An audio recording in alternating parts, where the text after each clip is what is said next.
What is this? This is real Vitaly. Nothing is sweet in his life. Slaggy! Si Vitaly Zdorowetsky, isang kilalang YouTuber at prankster, ay nasangkot sa isang kontrobersya sa Pilipinas matapos siyang maaresto dahil sa ilang insidente ng hindi naangkop na pag-ugali. Can I shove this up your... What? Can I put this in your... It's a Call of Duty video game. Kilala siya sa kanyang mapangahas na prank videos na minsan ay nagiging dahilan ng kanyang mga legal na problema sa iba't ibang bahagi ng mundo. Sa ibang pagkakataon, nahuli na rin siya sa iba't ibang bansa dahil sa pagpasok sa restricted areas, public disturbances, at iba pang prank-related na mga kaso. Dahil dito, posible na ang kanyang pagkakaaresto sa Pilipinas ay may kaugnayan sa ganitong klase ng mga insidente dahil sa paglabag sa mga batas o regulasyon. Inaresto si Vitaly Zdorowetsky sa Pilipinas dahil sa sunod-sunod na kontrobersyal na insidente sa isang pangunahing distrito ng negosyo.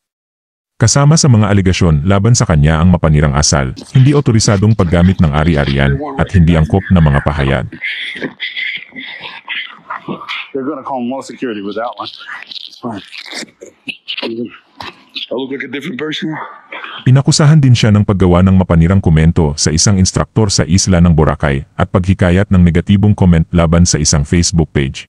Can you go find out for the chat? No, I'm gonna make a lesson out of him. Wii Sports, go leave a Yelp review. 1 star. Is like most important. Okay? Avoid some accidents, okay? Oh, we still going? Yeah, done? Go, let's go. Makikita natin dito kung paano bulihin at lokohin ang ating mga kababayan. Sir, I was joking. Sir, listen to me. Yes, sir. May sakit po siya. Dispatch. May sakit po Dispatch. siya. I'm a homosexual. Ang pagkakakulong ni Vitaly ay isang paalala na ang kasikatan ay may kaakibat na responsibilidad. Maraming tao ang nagnanais sumikat, lalo na sa social media, ngunit hindi nila napagtatanto na ang maling paggamit nito ay maaaring magdala ng kapahamakan.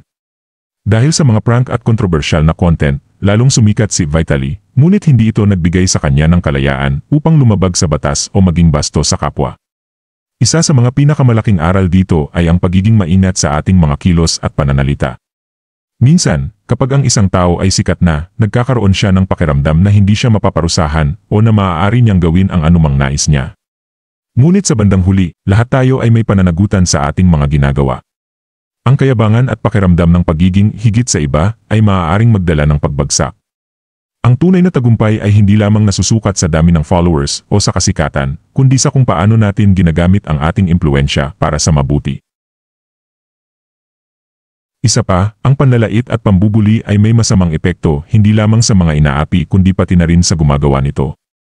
Kapag nasanay ang isang tao sa pagiging mapanira sa iba, darating ang panahon na ang mga tao mismo ang tatalikod sa kanya. Ang respeto ay hindi nakukuha sa pagiging agresibo o mapang-api, ito ay nakukuha sa pagpapakita ng kabutihan at paggalang sa kapwa. Sabi sa Kawikaan 16 verse 18, ang kayabangan ay humahantong sa kapahamakan at ang nagmamataas ay ibabagsak. Kapag ang isang tao ay naging mayabang dahil sa kanyang kasikatan, maaaring humantong ito sa pagbagsak niya. I was born in this world to be free, right? Ang kayabangan ay maaaring magdulot ng mga maling desisyon na magdadala sa kahihiyan o kapahamakan. Sa huli, ang pagiging sikat ay hindi sapat upang mapanatili ang tagumpay sa buhay. Mas mahalaga pa rin ang mabuting pag-ugali, pagpapakumbaba, at paggalang sa iba.